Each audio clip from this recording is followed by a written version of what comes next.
Hello, everybody. Darrell Owens, LegacyMaker Sports Network, and thank you all for coming to another episode of One on One. This is episode 6 of One on One, and today with me, I have a man that works for CBS 6. That's right, Mr. Jon Ah, Burkett. Yeah, you saw how I did that, John? I worked that in there. that's fitting. That's fitting. I like that. So yes, I'm honored to have Jon Burkett with me. He is a reporter slash journalist for Channel 6 News. He does a little bit of it all, if you ask me, but we'll get into that today. John, how are you doing, my friend? Doing better, man. I've been kind of under the weather the past couple of days, but things seem to be getting better. Now, with that being said, with you being a little bit under the weather, we knew, life these last couple of months have been kind of crazy because of the pandemic. But you had a little bit of a close encounter. Speaking about that, can you tell us, Yeah, about how you're doing and how COVID has treated you the last, how this pandemic has treated you the last couple of months? a little bit of a scare. I can tell you that 3 months ago, we kind of at CBS 6, kind of everybody was ordered out of the building, and there's only a scheduled few to show up, and they've got to stand apart and all that good stuff. It really wasn't different for me because I was working outside the building. My office has been my car mostly, so I go from scene to scene. But as of last couple of weeks, man, with got COVID, and then you got the protests coming in. I was walking with protesters, trying to get the stories of the protesters, and obviously there was no social distancing in those crowds. They weren't standing 6 feet apart. So I got to feeling a little bit under the weather last Thursday night. And I've got a family, man. I've got kids, 3 kids, and I've got a wife. And I decided to make them a little bit of ease. I'd go to the emergency room and get checked. And when I got in there, the first thing they determined was I had pneumonia. Oh, And yeah, and then they said, we're going to go ahead and give you this COVID swab. So luckily, for my sake and my family's sake, the COVID swab came back negative. They did transfer me from Swift Creek to Johnston Willis, and then I underwent 2 more COVID swabs for negative results. And it's awful, dude. I told you, I told you a little while ago, man. That Q-tip all the way to the back of your brain is no good. man, I'm hoping that I never have to go and I have hope that you don't either. experience. I hope I don't have to have that experience. But I'm glad that you're doing okay and that you did Doing not better. have to deal with that part of it. So thank goodness for that. Now you said you were with the protest. I mean, for you, the aspect of everything that you had to deal with while you were going through the protests and the riots. I mean, just from your eyes, what did you see that maybe just kind of shocked you or just gave you a new look on life, or just your thoughts on the protests in general? I've been through some of these protests before, and my job there is to kind of get both sides of it. You got one side saying this, one side saying that, and just kind of report what you're seeing. The way I got pneumonia, surprising to me, was because the doctor said I took on a large amount of tear gas, which, Oh, uh, yeah. So Saturday night was the night that I did take on. I mean, it was thick. Walking downtown through Broad Street area, down by the police precinct and Second Precinct. Headquarters on Second Street, Second and Grace. It was very thick, and I've been in the military. I've gone through tear gas before, but this was a steady pounding of it for about an hour, and that's what caused the pneumonia in my lungs was the residuals of the tear gas, and partly it's my fault too. I was wearing a mask, but I was still sucking it in. I wasn't wearing a gas mask that you're supposed to wear when the tear gas is deployed. So I mean, it is what it is. you probably didn't think you But, were going to have to wear a gas mask either, though. So, I uh, mean, uh, what do you do in that but you know scenario? what, man? The marching, the protesters, I understand it all. The one thing that gets me, and I know people will be like, "Whoa, what are you talking?" The looting, man, the looting and the breaking of innocent business owners' windows. One sight that I'll remember for the rest of my life is turning the corner off Monroe onto Broad Street, and there's this gigantic hole in the front of this dude's art gallery. And I'm just getting video. So I get video, and I turn around, and the dude is inside, and he is holding a painting, and he's crying with the painting in his hand. It's the business owner. Man, And it hit me in the heart, man, because you think about what we've been through the past 3 months. I've probably been closed down because of COVID. He reopens back up, and now he's got this crisis on his hands. So it's just kind of like, yeah, that dude didn't deserve that, man. Yeah, I mean that's a tough deal right there. That's, I think, probably for me, one of the biggest things that bothered me the most is that the protests myself. There's no problem with the protests on my end, but the looting and The lawlessness, knocking man. stuff over and burning. Yeah. I mean, for me, it's.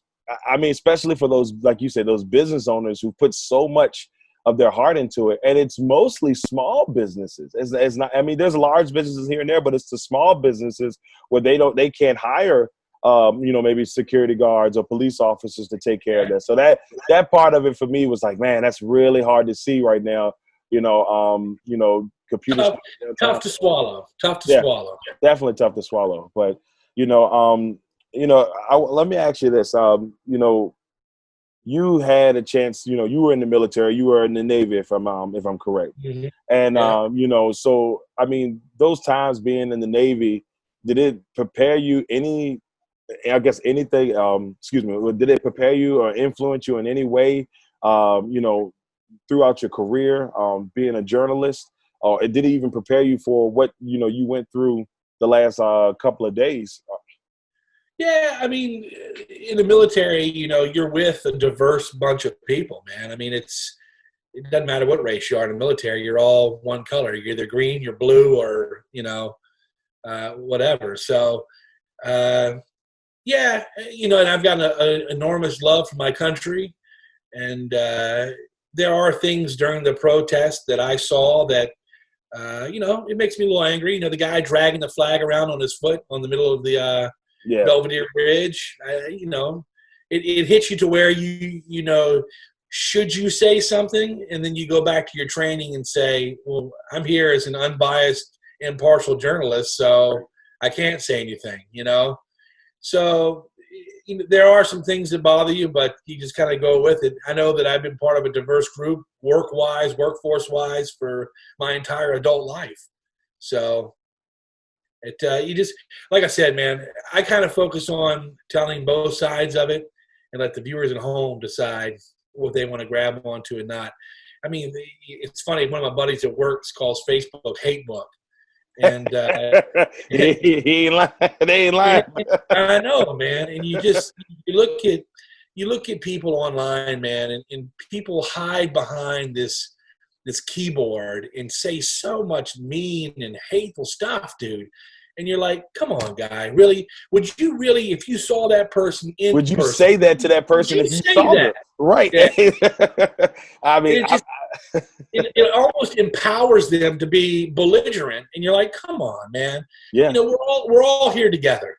Let's do this, and let's grab each other's hands and move forward as a united body, instead of this division that we're seeing right. Dude, I'm telling you, man, in the media business alone, right, this is the most divisive it's been in my 20 years of civilian broadcasting. Now, I saw a bit of it in the military when I covered Greenpeace would come over I was stationed in Sardinia, Italy, and they did not like the nuclear-powered submarines coming in to get fixed and get worked on in Sardinia. So they would have protests where they would come up alongside and they have to spray them down with water hoses and all that stuff. So I had seen protesting internationally in that manner.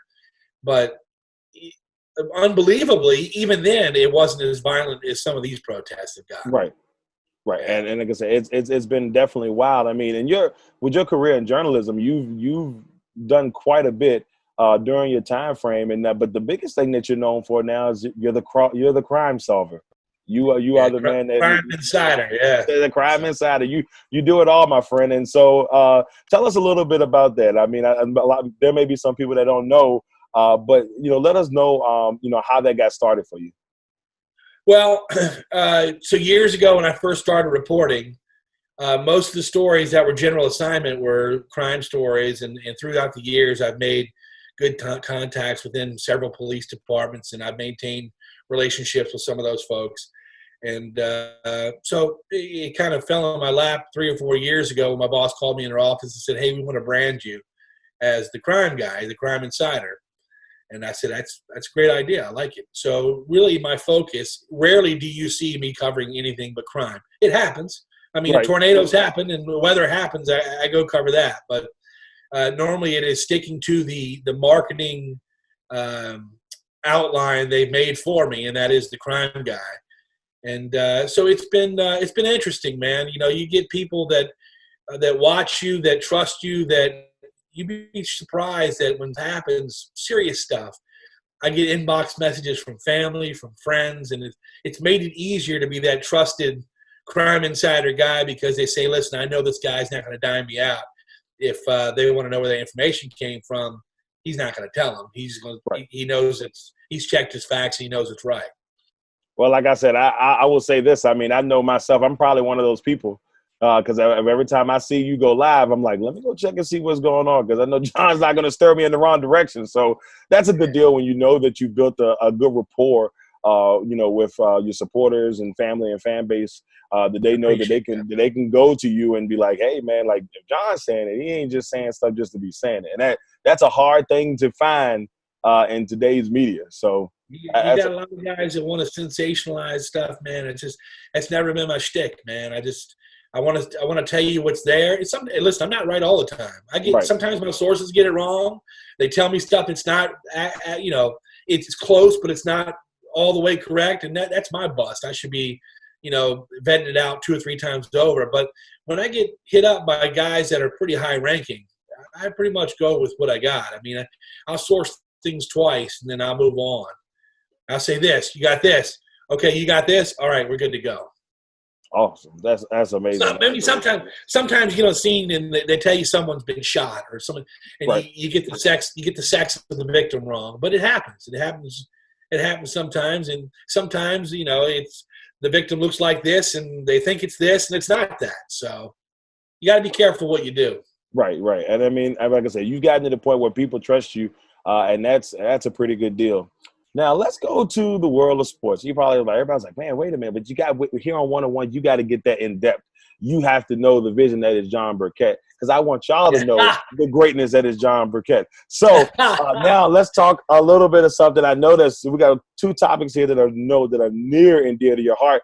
First, we'll start off with the NBA because the NBA is supposed to be back here within the next month. And somebody I know to my left is a huge Houston Rockets fan. And this Rockets team has been very interesting, especially the last few years. So, Jon, let me ask you this. What are your feelings on this team? And do you think they legitimately have a chance to win the NBA titles, the NBA title this year? I don't know, man. Here's my thing, man. I still think the Rockets are one piece away. I think they need a big man, and I just don't know if they got it, dude. I'm big with the Westbrook pickup was awesome. James Harden continues to do his thing, but I don't know, bro. I don't know. What's powerful out in the West is the Clippers and the Lakers, brother. So. And I hate to say Lakers because I just don't like dealing with it. And my wife is a Lakers fan, so it's a house divided. But they say happy wife, happy life. So That's right. Now, of course the Rockets went small ball midway through the season. And, D'Antoni has always been, he's always an offensive minded coach. I mean, we've seen it. I'm not a big fan of his, dude. Never had been. Rudy Tom and Bill Fitch were my coaches, man. Those guys were good. Rudy T, baby. Hey, Rudy T was the man. Rudy T was the guy. So I mean, but yeah, you look at it and you see it, and me as a fan, I said, man, if I'm looking at this Rockets team, I agree with you. They need some size. I mean, but I just think they need a new direction more than anything. D'Antoni's a great offensive mind. He's like, all right, so he's the type of coach that if you're not worried about winning championships, he's a great coach to have because he'll keep you in contention. But unfortunately, it just doesn't seem like he'll ever get you to where you need to be. He'll get you to the brink of it, but then you'll be done in the semifinals every year, man. That's like me when I coach. I haven't been to a championship game yet. I take them all the way to semifinals, but I can't. It's just ridiculous, man. I'm like, why can't I get that piece to get them past the gauntlet here? You know, I just want to sniff the championship game. That's it. That's that's all I'm right, asking. man. I mean, come on, man. Well, my And these 12 champions. and 13-year-old kids. Dude, my championship game experience ain't that great. I think my first championship in the first year of Little League that I coached long time ago. I'm a little rusty now, but I think we were losing 14-2 at the end of the first half. 9 and 10-year-olds, and they came back. They went on like I guess it was a 14-2 run. Ended up losing 16-14, but they fought all the way back, and I was like, oh, this is probably the most painful thing I've ever. It was worse for me watching the kids, fight so hard and weren't able to get that. I was like, oh, this is painful. But for me, man, during my coaching career, I started a season. I was 2-10 my first season, and I can boast loudly that ever since I've never had to lose in the season. That's a good deal. That's a good deal. That first season was rough, though, brother. Rough. I was ready to hang it up. See, I started coaching Little League kids because my father died back in 2011. Mm-hmm. So I wanted to do something in memory of him because that's what he did for me when I was a kid. He coached me. So I said, well, I'm going to start coaching these kids at the Clover Hill Recreation Association. So I did. So I coached 14 and 15-year-olds for the first 5 or 6 years. Mm-hmm. And then my nephew came along who was old enough to play and wants me to coach him up. So I coached him up the past couple of years. Man, we've done so well during the regular season. We get to the playoffs and we stink it every postseason. The postseason.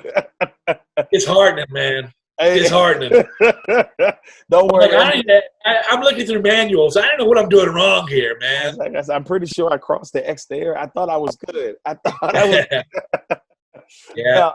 So, I guess before we move on to the next one, who do you think we will see in that championship game for the NBA Finals? Well, I haven't heard how they're going to do the brackets because there was talk they're just going to match the brackets, right? Yeah, I've heard that they may they're going to let the last couple of teams play it out to try to see who gets those last spots. Now, the two formats that we heard is they could go 1 through 16 just based off of your record.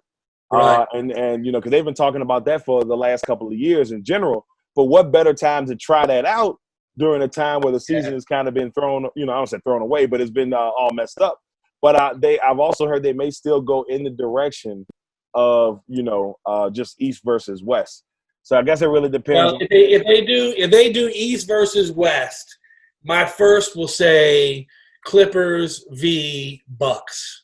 Oh, your wife's not going to like to hear that. Now, if it ends up being this 1 through 16 where a West team – because I think the East is weak, man. I think the East is real weak. So if it ends up being 2 West Coast teams, it could be a Clippers versus Lakers. That would be fun. That would be fun. It would definitely be fun if they were actually in L.A. For that. But, hey, I mean, I don't think Clippers or Laker fans are going to be upset. The Clippers would just be glad to get out of the second round. Because they're another team that they can't get past that second round for nothing. So think about this, man. It's social distancing. That'd be great. Then you have the Laker fan base. It's the only one you got to worry about. I mean, the LA fan base is the only you got to worry about. You got LA Clippers, LA Lakers. You're in there. Match in heaven. All right, now let's swing to our team. I know that's near and dear to your heart. Let me tell you why I know this is near and dear to my man Jon's heart. Because I remember maybe a couple years ago, especially when we started covering the Redskins, I used to call them the Jon marches. If the Redskins won, Jon is walking down the street. I mean, we talking about mute the hell to the Redskins, blasting loud. I mean, true to heart Redskin fan, win, loss, or draw, it didn't make a difference. I know. I was like, this man is as legit as they come. So with that being said, the Redskins have been through a lot the last couple of years, and we've done a lot of losing in the past 25. It's been really rough.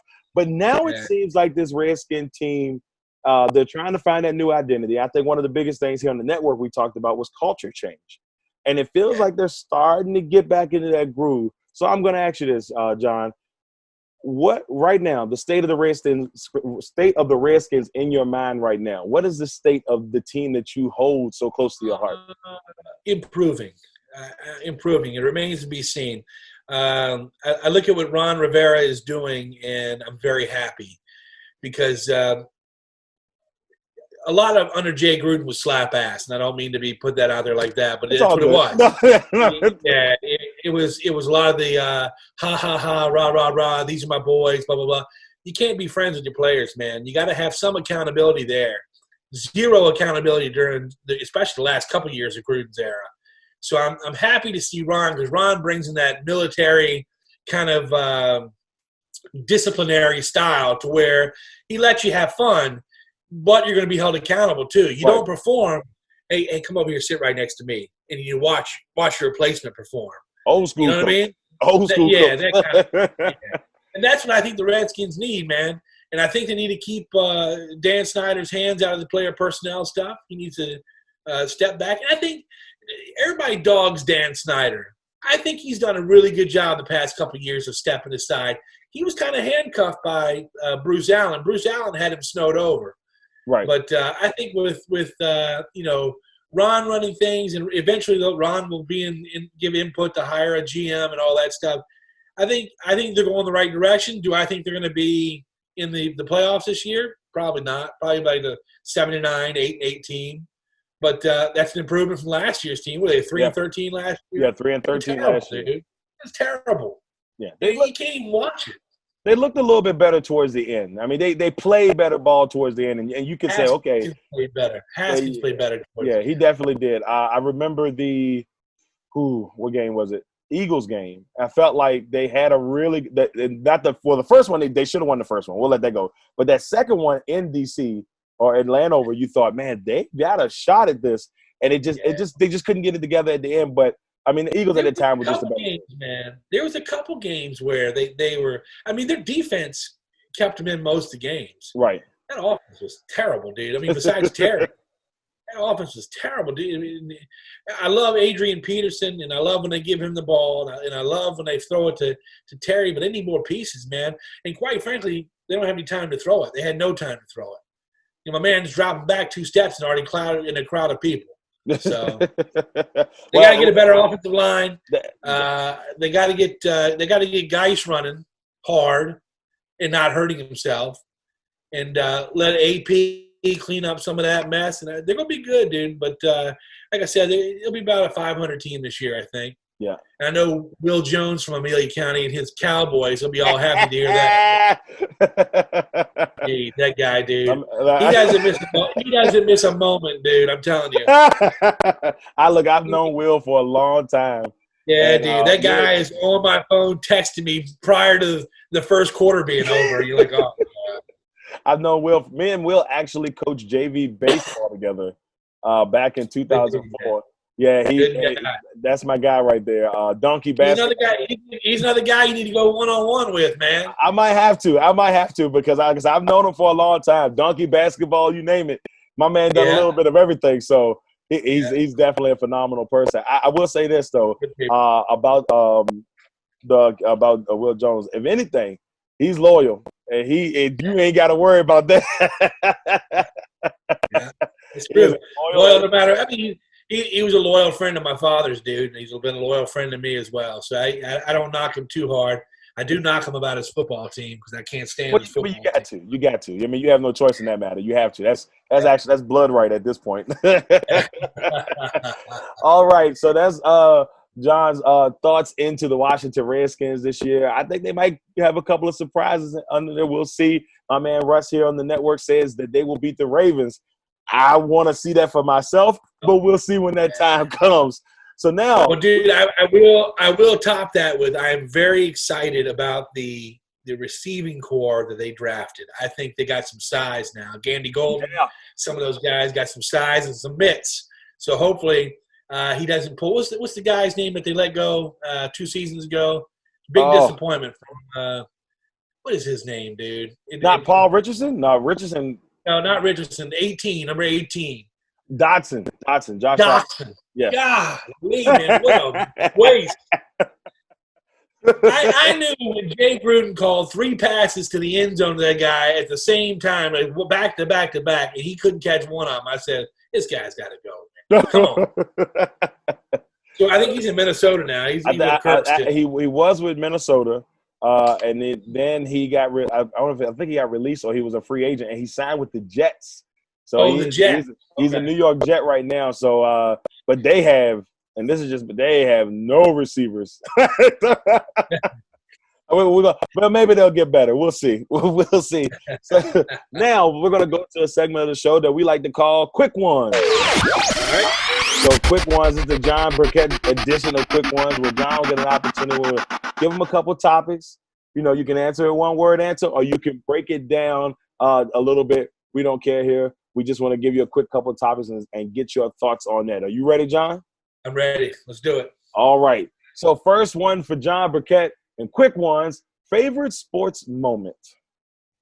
Favorite sports moment. Man, you had to hit me with it. Okay, I got you. It's Redskins playing the Broncos in the Super Bowl. Broncos jump up 10-0. I get real angry. I get upset. My dad said, "Listen, man, you got to stop screaming, or you're gonna go upstairs to bed." I said, "Come on, man, it's 10-0." So I went upstairs. I took a shower. I came back down. It was 35-10. Redskins were up. I started screaming, hooting, hollering. He said, "Boy, I told you, if you don't calm down, you go back to bed." I can go to bed now. We win at 35. Yeah, I know we're winning. We solid there. Oh, that's great. What about your worst sports moment? Worst sports moment? I don't know, man. Had to be worst sports, man. It had to be either like something I was involved with. 'Cause I didn't take losing very well. So I would say any time that I lost a basketball game was the worst moment. But Okay. I don't know. I mean, yeah, I don't like to lose. So anything my team loses, you can see I've suffered a lot of worst sports moments in the past decades. Those Little League championship games is what's probably that worst sports moment right now. Yeah, dude. Seriously. I don't need it could be the one when I was 11 or 12 years old and I missed a free throw. Mm-hmm. And if I'd have made the free throw, we would have won and gone to the championship game, but I missed it and we lost. Oh, no. That's tough. That good. I can't even tell you. I had to think a little. My worst sports moment, I'll throw it in there real quick, would probably be Packers Seahawks from a couple years ago. I'm never going to get over that. I'll never get over it. I mean, we were up 19-7 with 5 minutes to go. We're supposed to go to the Super Bowl. So that one bothers me till this day. And I probably said 4th and 26 because I could always hear Freddie Mitchell saying, "I want to thank my hands," and that bothers me till this day. Those two moments. There's more, but those two, they were just. For a point guard, I should have been able to shoot free throws, and I shot free throws like hack-a-shack, and it was never good, man. You weren't out there throwing up them bricks, were you? Yeah, man. I didn't know what was wrong with me, dude, but it's probably nerves or whatever. But I was fine under pressure shooting layups and stuff. But, man, when it came to the foul line, dude. That was it. Brick City. Next one. What does Larry Fitzgerald mean to you? What impact has Larry Fitzgerald had in your life? You know how to hit me in the heart, man. Oh, I thought I'd throw that in there for fun. Some of your listeners or viewers may not know, but Larry Fitzgerald paid for my college education. So years ago, man, I was in the military and I got the GI Bill. And, of course, like an idiot, I didn't read the fine print. And it said you had up to 10 years to use the GI Bill. Well, during the 9th year, I started using it. And a year later, I get a notice saying your GI Bill's done. Oh, no. And I'm like, oh, man. So, of course, I didn't read the fine print. And, man, I went to the links even writing, like, the congressman about, hey, man, can't get an extension, blah, blah. So no love there. So then about a year and a half later, I was driving home from Channel 6 in the shift, and I was listening to Monday Night Football, and I heard Larry Fitzgerald talking to one of the reporters about this new scholarship thing they had come up with the University of Phoenix. And they would pick 49 people for Super Bowl 49 to get full rides from Larry Fitzgerald. It's called the Focus to the Finish Scholarship. So basically it's for folks who had started in college, for whatever reason had to drop out, couldn't finish. This was a scholarship for them. So for, shits and giggles, I applied. Right. And 4 months later, I got word that my essays were good and he would pay for it. Awesome. And I finished that last spring, dude. And I'm one of 6 kids, and my mom is very happy that she's alive to see that all 6 of her kids got college degrees. So That's awesome. it was for her. And I kind of wanted to show my kids, and I've got a daughter that's in college now, kind of show her that if you persevere and keep on going, then you'll get through it. Because she's had a tough time with college and had a tough time focusing. But I'm not sure if I got that message through or not. But it's still a work in progress. We'll find out in due time. We'll find out in due time. That's right. All right, last one here on quick ones. Worst thing you've ever tasted? Worst thing I've ever tasted. People are going to knock me down for this, dude, but I do not like deviled eggs. Nasty, man. You don't like Whoa, deviled eggs. Man. Whoa. Oh, man, I didn't see that one coming. Oh, man, deviled eggs. You ought to see, man, when they come out, my wife makes them, and the smell, I'm like, oh, this is disgusting. It's one of those foods, man, that make you dry heave, man. Oh, that's terrible. In my wife's culture, she's Filipina. Right. They also have something called balut, which is a half-grown duck in an egg, and the duck comes out of the egg, and they eat that thing whole, man. Now, you talk about dry heaving. Wait a minute. Yes. So the duck is still alive? The duck is, I don't know, the duck's not alive. The duck is, it's premature. It comes out. Oh, man. Yeah. The Filipinos may correct me if I'm wrong, but I think that's what it is. But it comes in, and you can see it. You're like, oh, you're not going to eat that. You can't eat that. No, oh. like that. I'm like, oh. You can't eat that. Oh, that's terrible. Oh, man. Both of my nasty foods have to do with eggs, man. Deviled eggs and balut. I'm surprised you would even eat eggs at this point. I would completely understand if you was like, I'm gonna shut it down. Egg game is over for me. Weird, man. So I love scrambled. I love scrambled hard eggs and a lot of hot sauce. And I love omelets with like bacon and spinach and onions. But man, you get them deviled eggs, woo! I can't do it. And the smell, man, it gets to me. Oh man, that's great. My boys think I'm crazy, man. They're like, dude, these are so good. I'm like, nah, man. Nah, bro, not the way your breath smell right now. All right, everybody, that was quick ones for this episode.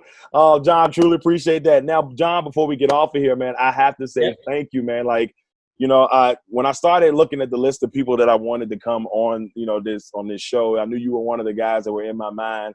So as soon as I knew we had an opportunity to get you, man, I was like, this is great. So I truly appreciate you coming on. But before we go, are there any projects that you have, anything that you want to get out there and let the people know that you have going on?